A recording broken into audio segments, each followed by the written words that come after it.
Hello guys, welcome back to our channel. In today's video, we will learn how to handle missing values in Jupyter Notebook using Pandas library.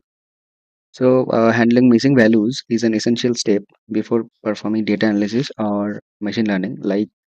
Some real-world data sets often contain missing or incomplete data. So, if we do not handle them properly, they can lead to incorrect analysis and results. And we are using Pandas here because Pandas provides simple and powerful methods to deal with these type of missing data. So at first, we have imported our pandas library, which is used for data manipulation and analysis. And secondly, we have created a data set where some values are missing, like we have represented the missing values with none.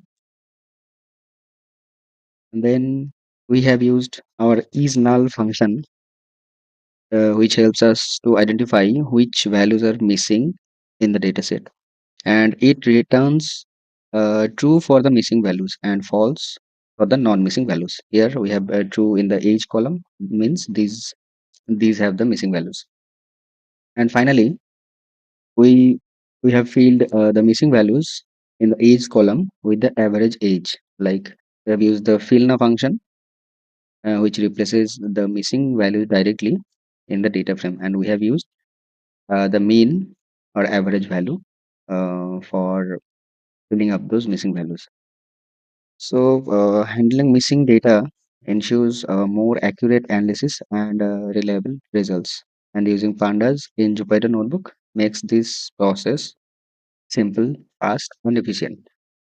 If you like this video, then please subscribe to our channel, and we will see you in our next video.